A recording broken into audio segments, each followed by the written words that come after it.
Bienvenidos a LAWIT Play. Hoy desde los estudios de LAWIT Venezuela estaremos dando inicio a la segunda transmisión de nuestro espacio Derecho Con. Como es costumbre, me acompaña la doctora Teresa Borges y el doctor Richard Rodríguez Blaze, que además también se han venido muy bien acompañados, y voy a ceder a ellos el honor de presentar a nuestro tercer invitado. Hola, feliz día a todos y bienvenidos, como dice Álvaro, a este segundo programa. Y como también señaló él, sumamente bien acompañado. Voy a hacer un preámbulo para cederle la palabra a Richard, no solamente para que dé la bienvenida, sino para que presente a nuestro invitado de hoy. Cuando tenemos algún conflicto, algún procedimiento, necesitamos de dos factores fundamentales: el alegato y la prueba.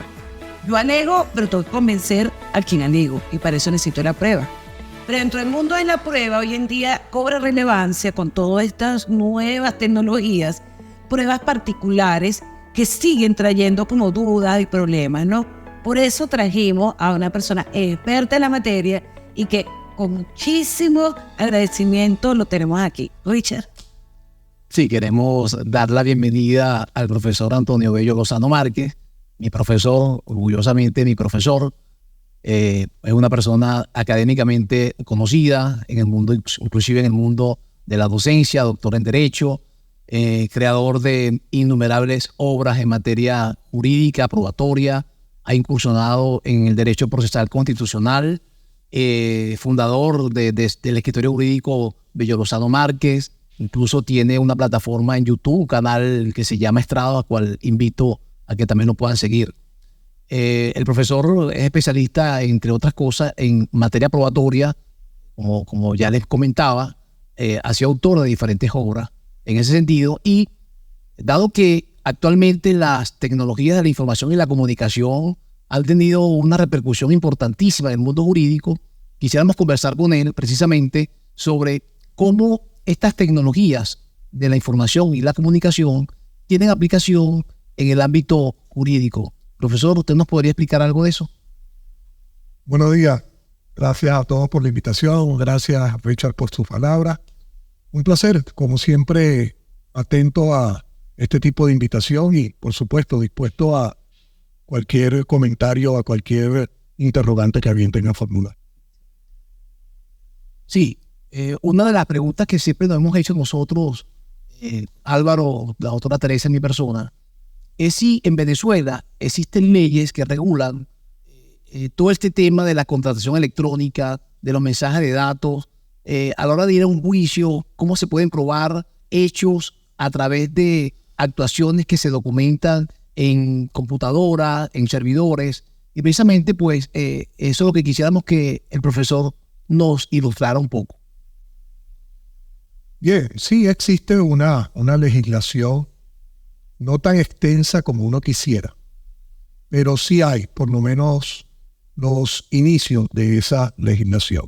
Tenemos la ley de mensaje de datos de transferencia electrónica, que es una ley que data del año 2001 y que es una ley que fue innovadora en su momento. Incluso establece esa ley en su artículo 1: el presente decreto ley será aplicable a los mensajes de datos y firmas electrónicas independientemente de sus características tecnológicas o de los desarrollos tecnológicos que se produzcan en un futuro. A tal efecto, sus normas serán desarrolladas e interpretadas progresivamente, orientadas a reconocer la validez y eficacia probatoria de los mensajes de datos y firmas electrónicas. Como pueden ver, una ley que en el año 2001, hace más de 20 años, ya tenía la visión clara de lo que podía ser el desarrollo tecnológico. Tanto así que creo que es la única ley en Venezuela que establece ese tipo de cuestión. ¿En qué sentido? De que las interpretaciones no serán estrictamente literales, sino que tendrán que adaptarse a un futuro, a lo que acontezca, sobre todo en materia tecnológica, donde el avance científico va muchísimo más rápido que el aspecto legislativo. Por otra parte, hay otra ley que es bien importante, que es la ley de infogobierno, la ley de infogobierno que data del año 2014, que es una ley que está dictada para regular todos los aspectos tecnológicos en aspectos del poder público, de las relaciones con el poder público, pero que tiene también una serie de características y establece una serie de dispositivos que son aplicables a toda la materia, en este caso, por ejemplo, de lo que es un documento electrónico. Principios, por ejemplo, algo básico que podemos conversar más adelante de ello, lo que son las llamadas experticias en materia informática.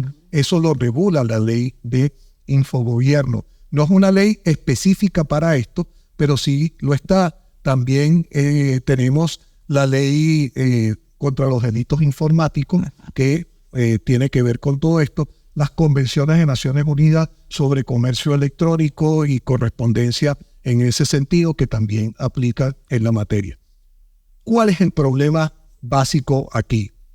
Que la legislación propia de juicio, como ustedes bien saben, Código de Procedimiento Civil, que es la ley madre, por decirlo de alguna manera, a despecho de los penalistas en cuestión, pero es así, es la ley fuente como tal. Cuando algo no está resuelto en la DOMNA o en el COP, ¿a qué se acude? Al Código de Procedimiento Civil, es la fuente la madre.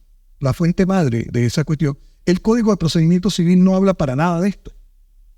Y lo peor del caso es que la ley original que regula los medios probatorios, ¿cuál es? El Código Civil, menos aún. El Código Civil es de 1942 y en 1942 ni remotamente idea de lo que iba a ser la electrónica, la transferencia de datos, los mensajes, etc. Entonces, cuando se reforma el Código de Procedimiento Civil en el año 86, tampoco ese código regula esa situación. En el año 2014, 2015 y 2016 se empezó a discutir el proyecto de Código Orgánico Procesal Civil. Un proyecto que me consta porque yo fui parte de la comisión legislativa designado en ese momento por la Sala de Casación Civil para representar ante la Asamblea Nacional.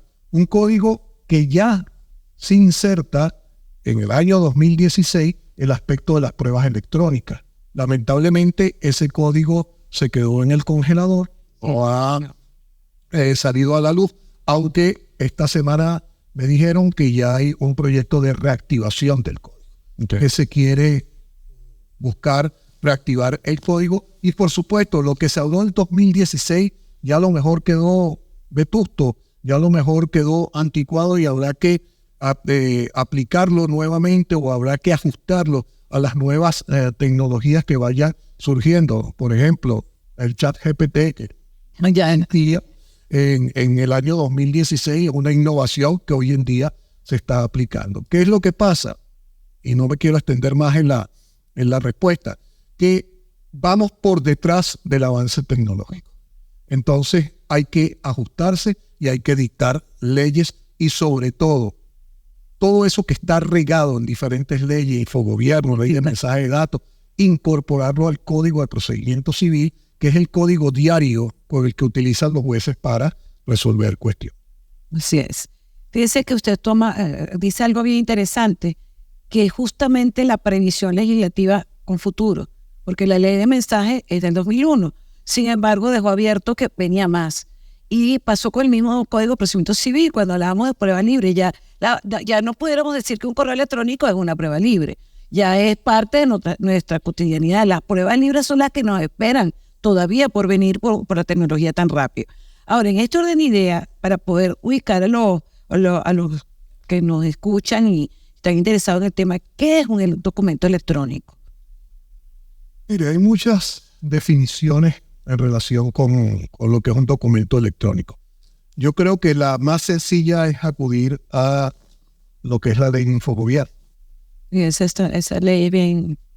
La ley de Infogobierno en su artículo 5, ordinal 6, dice que un documento electrónico es un documento digitalizado que contiene un dato, diseño o información acerca de un hecho o acto capaz de causar efectos jurídicos.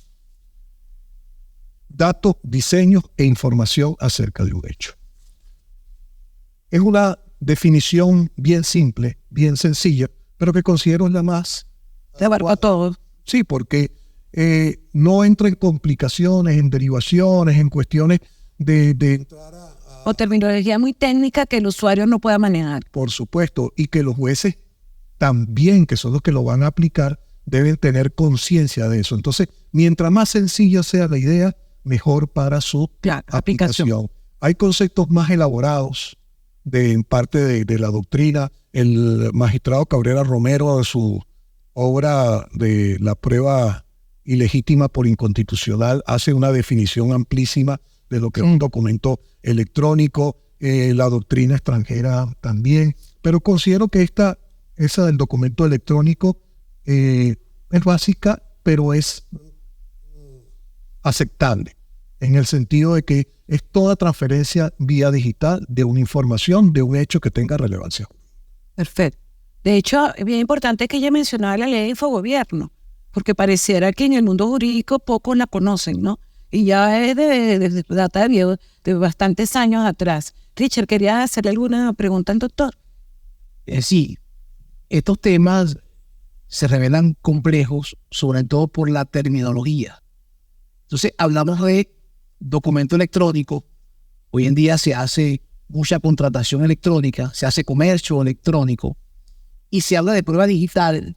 Entonces, la pregunta sería, como quiera que queremos que estos temas sean tratados en un lenguaje sencillo y diáfano, a ver si usted, profesor, nos puede clarificar si existe alguna diferencia entre documento electrónico, prueba electrónica, documento digital, ya que usted lo acaba de mencionar, para que nuestros oyentes y las personas que nos siguen puedan tener un poquito de más claridad en ese punto.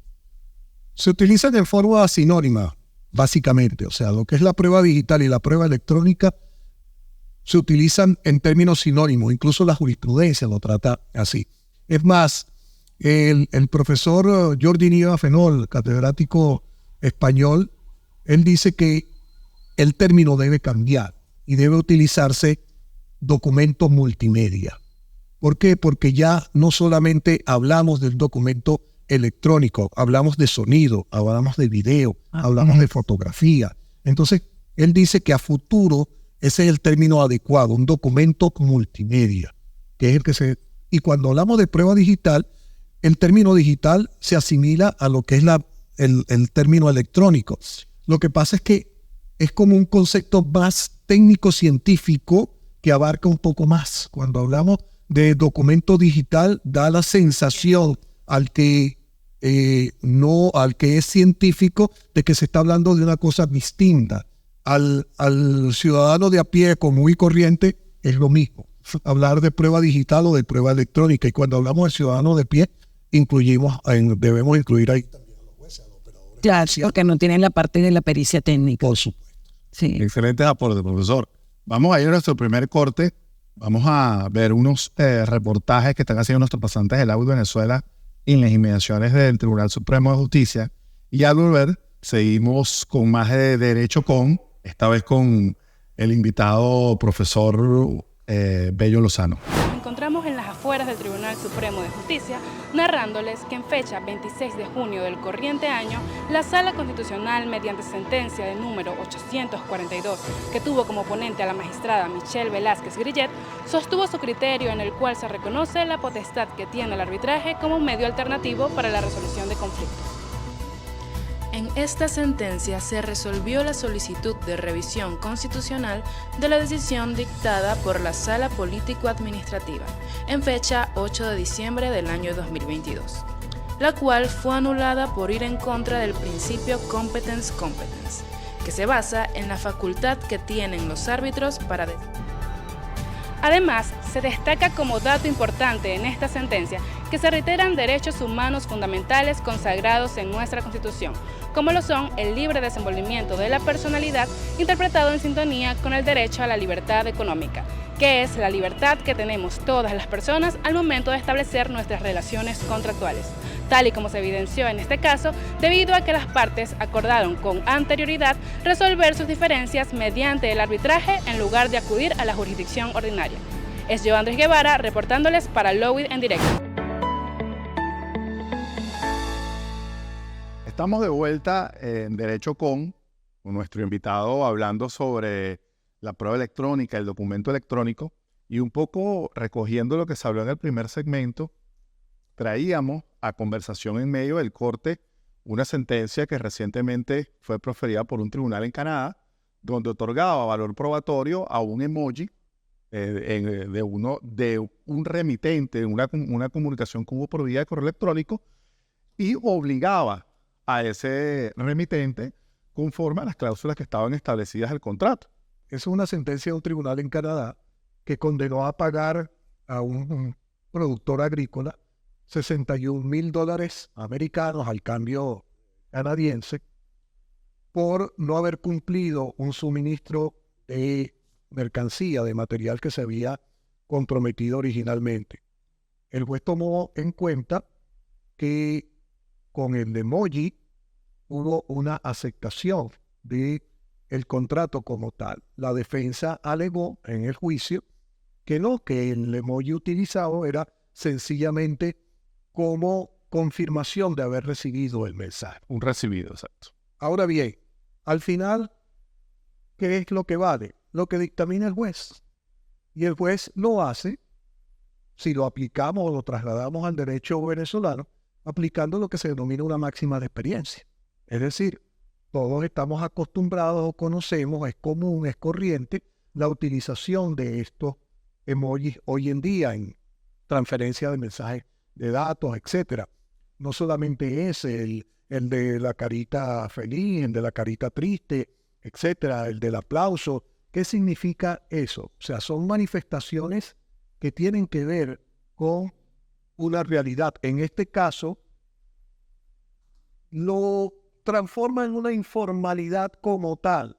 Ahora bien, como decíamos antes, si eso estaba previsto en el contrato, perfecto. Si no está previsto en el contrato, al final el juez es el que interpreta. ¿Por qué? Porque es la voluntad de las partes. Las partes hicieron una negociación, hicieron una contratación. Si no hubieras querido tener dudas con el emoji, hubieras puesto recibido y pendiente de confirmación.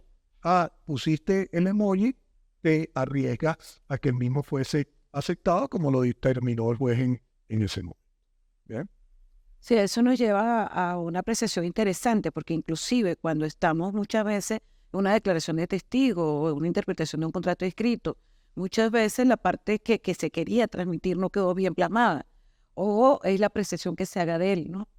Hasta también entonces con estos medios tecnológicos nuevos, el emoji, lo que uno mismo diga, muchas veces por rapidez se responde en un WhatsApp algo inapropiado y puede servir en contra de una prueba, pues, de quien manda Y eso nos llevaría a una pregunta interesante. Si estamos ante pruebas de este tipo, porque sirven de prueba, ¿cómo manejaríamos su legalidad o legitimidad?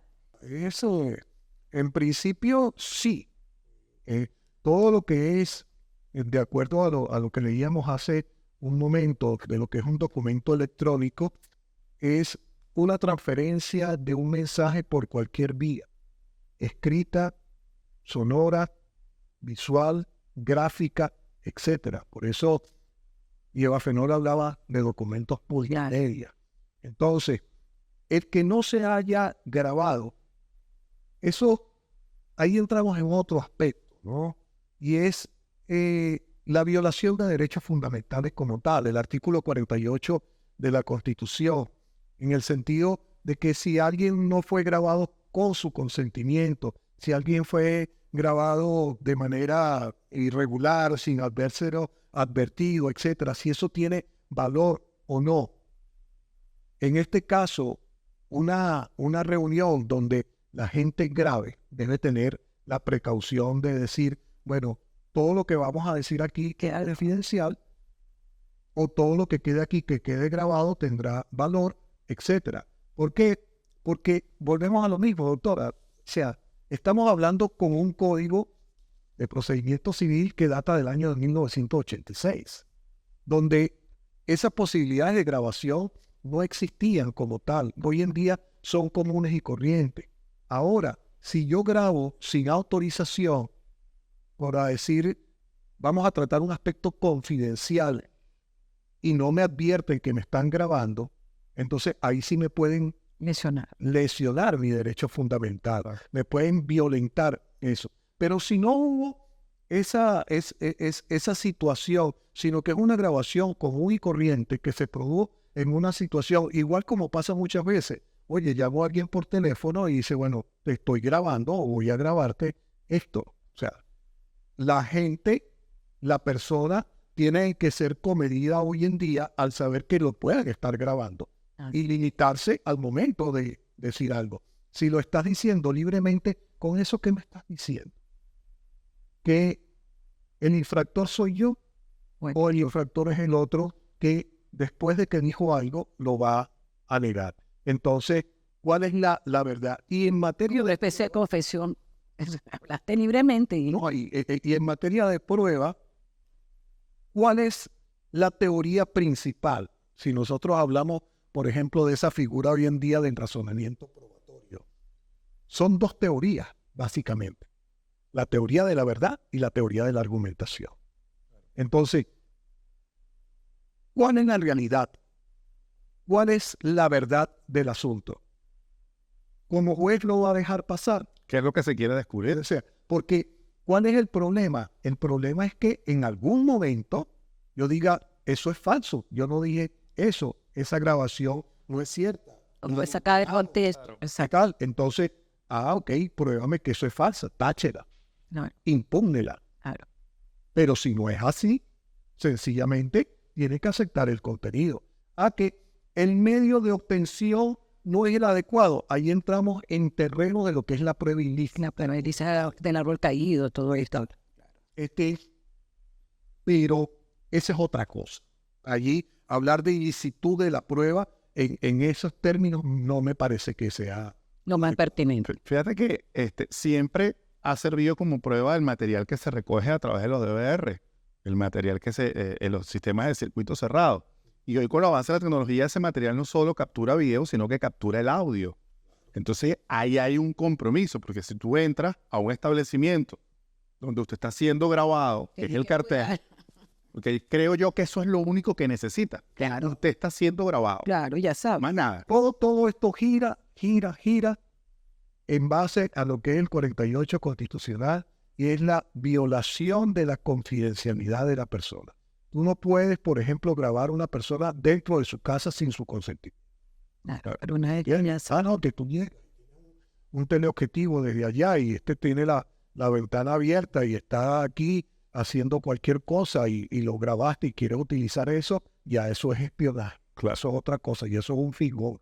Ya eso no tiene Ocioso. jurídica. Sí, o sea, Suele suceder en esas relaciones que llaman concubinato, ¿no? Que son esas uniones estables de hecho según se califica actualmente. La pareja normalmente se toma fotografía, ¿no? Para de alguna forma tener un recuerdo histórico documentado de momentos, digamos, especiales, ¿no? Es decir, se toma fotografía. Esa fotografía también entra dentro de la categoría documento electrónico, puede ser utilizado en juicio. ¿Qué piensa usted, profesor, al respecto? Mira, con la prueba fotográfica ha existido un problema de siempre. Porque volvemos a lo que comentaba hace un rato. El código civil es el que desarrolla las pruebas. los medios de prueba, establece los medios de prueba. El Código de Procedimiento Civil lo que hace es implementar el medio de prueba. El Código de Procedimiento Civil, salvo algunas cuestiones muy específicas, la prueba de informe en materia documental, etcétera, no contiene medios de prueba. Los medios de prueba están en el Código Civil. ¿Y el Código Civil de qué te habla? De la prueba escrita. Y nunca te ha hablado de la prueba fotográfica, porque en el año 42 no se tenía noción de eso. Claro. Sin embargo, desde los años 40, 50, 60, ya la fotografía era de uso común. ¿Cómo promover una fotografía en un juicio? Abundante jurisprudencia en ese sentido, de que la fotografía no era otra cosa sino una especie de prueba documental. Un documento no firmado. Ahora, ¿cómo hacerlo valer en un juicio? Depende del contexto. Yo tuve un proceso de inquisición de paternidad donde el demandante alegaba que tenía una foto de su cumpleaños donde estaba su supuesto papá allí y donde se veía el cariño que le tenía el padre al hijo. Cariño paterno, reconocimiento. O sea, tal vez un video, pero una foto para nada. Que la persona estaba feliz y contenta en el cumpleaños, estaba en una fiesta. Claro. WhatsApp. Sí, ahí el contexto habla también. Entonces, es un problema de contextualización. Ahora, esas fotografías, ¿qué valor probatorio pueden tener en algún momento? El valor de indicio. Se utilizan como indicios que no es ni siquiera de acuerdo a la concepción que tiene el proyecto de Código Orgánico Procesal Civil. Ya no es un medio de prueba como tal para quitarle ese estigma que lo tenía mal puesto allí, sino un auxilio. Porque incluso se había vedado, pues, prácticamente, el uso del indicio. Es que los jueces no lo usan. No lo usan. Entonces, hoy en día, si es obligado, o el criterio de la jurisprudencia y lo que el propio código señala, el proyecto de código, es que son auxilios probatorios. Es decir, que existe otra prueba que va a auxiliarse con estos indicios para configurar un concepto más íntegro, más completo de una situación. Tenemos declaraciones de testigos, tenemos algunas cartas y encima tenemos algunas fotos donde dice aparecen juntos y en una relación no apareces en una, sino en 2, en 3, en 4, en 10 fotos, ya hay una circunstancia mantenida en el Hay tiempo. una reincidencia en el hecho. Vamos a ir al segundo corte de nuestro programa. Los vamos a dejar con una dinámica bien interesante que están haciendo nuestros pasantes en las universidades, con retos de conocimiento a otros estudiantes de las facultades de Derecho. Y al volver, seguimos conversando con nuestro invitado. El equipo de LOWIT Venezuela se encuentra en una nueva edición de preguntas, esta vez en la Universidad Santa María. Hoy me encuentro con Fiorella Morales. Hola Fiorella, ¿cómo estás? Chévere. Excelente. Mira, ¿de qué facultad eres tú? De Derecho. Buenísimo. Te voy a hacer una ronda de preguntas muy sencillas referente a la carrera, esta vez del estado de excepciones. ¿Estás lista? Sí. Ok, vamos a comenzar. Primera pregunta. ¿Cuántos tipos de estado de excepción existen? Opción A, 3, opción B, 10 u opción C, 5. Opción A. Ok, buenísimo. Vamos con la segunda. ¿Cuánto tiempo puede durar el estado de alarma? Opción A, 30 días, opción B, 60 días, opción C, 80 días. Opción C. No, Fiorella, es 30 días. Vamos con la última pregunta. ¿A quién se le hace la solicitud del estado de excepción? Opción A, al Ministerio Público, opción B, a la Asamblea Nacional u opción C, al Ministerio del Ambiente. Opción B. Ok, buenísimo. Bueno, en esta oportunidad no te ganaste el premio, pero me alegra muchísimo que hayas participado con nosotros. Perfecto, gracias. Hoy me encuentro con... Listo, me ¿Qué es el estado de excepción? Opción A, el mecanismo especial usado en emergencias. Opción B, mecanismos para afrontar guerras civiles. Opción D, mecanismos para afrontar situaciones comunes. Opción A. Ok, buenísimo. Vamos con la segunda pregunta. ¿Quién dicta el estado de excepción? Opción A, el Ministerio del Ambiente. Opción B, el Ejecutivo Nacional. U opción B, la Asamblea Nacional. Opción B. Ok, mira, te falta una. Vamos con la tercera. ¿Cuántos tipos de estado de excepción existen? Opción A, 3. Opción B, 10. U opción C, 5. Opción A, 3. ¡Qué buenísimo! Excelente. Mira, te has ganado tu premio. 1 millón de gracias por participar. Gracias. Ahorita me encuentro con Rocío García. Vamos a hacer unas preguntas sobre el estado de excepción. ¿Estás lista? Sí. Ok, vamos. ¿Quién dicta el estado de excepción? Opción A, el Ministerio del Ambiente. Opción B, el Ejecutivo Nacional. U opción C, la Asamblea Nacional. Opción B. Ok, chévere. Vamos con la segunda. ¿Cuántos tipos de estado de excepción existen? Opción A, 3. Opción B, 10. U opción C, 5. Opción A. Ok, buenísimo. Pasaste la tercera. Vamos. ¿Cuánto tiempo puede durar el estado de alarma? Opción A, 30 días. Opción B, 60 días. U opción C, 80 días. Opción A. Ok, buenísimo. Sí te ganaste tu premio. 1 millón de gracias por participar. De nada. Ay.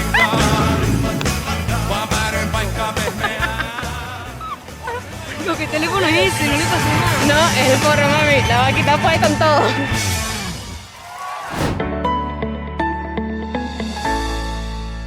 Bueno, de regreso con este interesante tema y seguramente se nos van a escapar muchas aristas del mismo porque es algo novedoso que nos interesa a todos y que está en el tapete. Richard. Sí.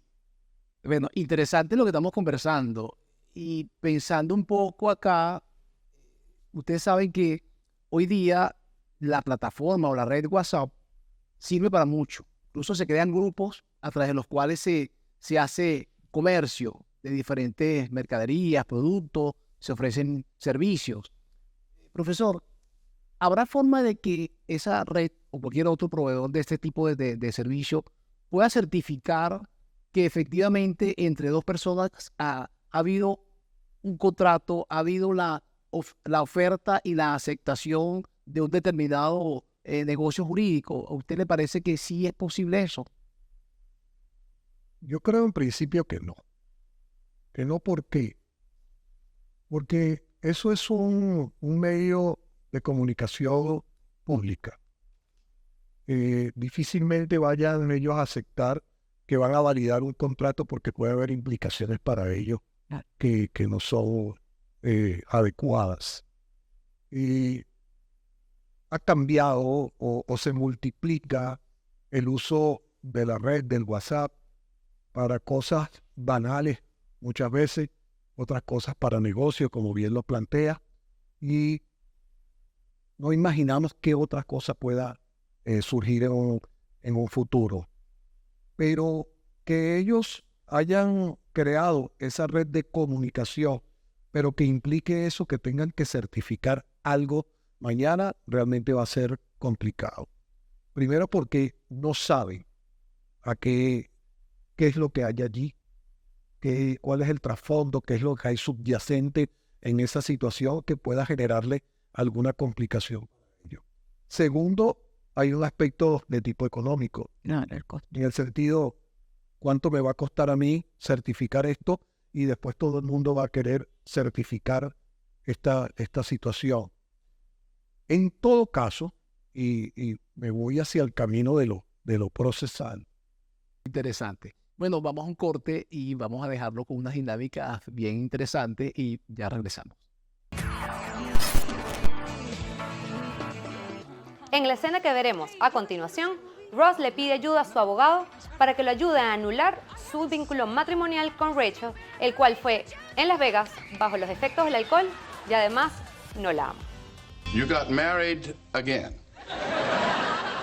Yes. So that's your second marriage in 2 years. Yes. Second in 2 years. Third overall. Ross, I have been a divorce attorney for 23 years and never have I had so much business from one client. Why don't you tell me what happened? Basically, Rachel and I were in Vegas and we got drunk. I'm sorry.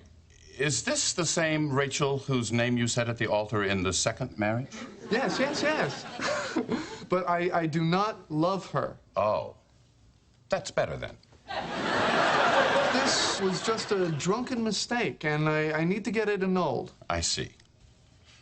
Have you considered therapy? I think just the annulment for today. There are a couple of forms to fill out. Easy. And we'll need to have witnesses who can testify that you were not of sound mind. No problem. And we'll need you and Rachel to testify before a judge. Ooh. There's no way to do this without her, because I kind of already told her it was taken care of. Of course you did. Look, Ross, you can't get an annulment unless you and Rachel are both there. Uh-huh. What about someone who looks like Rachel? I will think about the therapy. Entonces, para ponerlos en contexto, la nulidad o anulación del matrimonio es cuando una de las dos partes no se encuentra de acuerdo con el hecho o los documentos entregados no eran los requeridos. También, si en ese acto matrimonial formó parte un menor de edad no emancipado o personas con vínculos consanguíneos incluso hasta de tercer grado o de adopción, ese matrimonio puede ser anulado. También, si la persona que está casándose tiene un matrimonio previo no disuelto, puede ser anulado. Incluso si el matrimonio fue creado o fue obligado, puede ser anulado. Hay muchos factores que pueden llevar a la anulación de un matrimonio, pero tenemos que tomar en cuenta que para poder anular un matrimonio tiene que pasar al menos 12 meses y dentro de esos 12 meses meter el proceso de anulación. Si no, tendrán que ir por los canales regulares del divorcio. Quiero que nos cuenten en los comentarios si creen que Ross debió haber disuelto ese matrimonio en el momento oportuno y así ahorrarle a Rachel tantos desamores que duraron hasta el final de sus temporadas. También déjanos en los comentarios qué otra serie o película quieres que analicemos aquí en La Dama Ciega. Nos vemos en la próxima. Estamos de vuelta, ya vamos a finalizar el tema. Quedan muchas cosas por tratar, es un tema complejo, sin embargo hemos tratado de abordarlo de la manera más sencilla posible para que sea digerible. Creo que vamos a tener que hacer un segundo programa. Eso, bueno, tome usted el micrófono y por favor dé unas palabras para, digamos, concluir todo lo que ha sido el tema de hoy. Bien, muchas gracias por la invitación. Por supuesto, a disposición de ustedes para otra oportunidad que bien tengan invitarme. El tema, como bien decías, da para mucho más, para discutir muchos aspectos más, pero la idea de este tipo de programas me parece perfecta, genial, porque es una forma de difundir el derecho de una manera práctica y que sobre todo la juventud hoy en día está acostumbrada más a esto que a leer un libro, etc. Parte de lo que hemos hablado hoy, de lo que es el documento electrónico, está en este libro que yo escribí, que es un pequeño aporte llamado Didáctica Probatoria, que contiene un ensayo sobre lo que es el documento electrónico como tal. Este fue un libro que originalmente la idea era tratar el nuevo Código de Procedimiento Civil, pero como entró en esa fase de conservación criogénica, como digo yo, no me quedó otra sino el material que ya habíamos trabajado, tratar de adaptarlo a estas nuevas situaciones y tratar de refrescar eso, y por eso el tema del documento electrónico. Me parece que esta es una iniciativa excelente. Participo de algo parecido. Los invito a verme y a seguirme a través de mis redes sociales, @estradosabn, y a través del canal de YouTube, Estrados por Antonio Bello Lozano Márquez. Ahí tratamos temas de derecho constitucional, temas de derecho probatorio, temas de actualidad. Hay un total a la fecha de más de 40 temas grabados allí, que espero que tengan la oportunidad de vernos y si les gusta, denle like. Gracias, muy amable. Bueno, no queda más que agradecerle, doctor, su presencia, y creo que sin ánimo de duda, pues porque no queda, creo que hemos podido aclarar muchos puntos sobre esta materia probatoria, sobre no hemos escrito a un área muy pequeña de ella, pero creo que ha sido muy útil, va a ser una herramienta muy valiosa. Y los invitamos a un próximo programa, ¿verdad, Álvaro? Sí, ahí lo tuvieron, profesor Antonio Bello Lozano, invitado de altísimo nivel y con contenido además de gran valor para nosotros. No olviden darle a la campanita y suscribirse para recibir notificaciones y además darle like a este programa. Si no se han suscrito, suscríbanse, LAWIT.org y LAWIT Piso en todas nuestras redes sociales.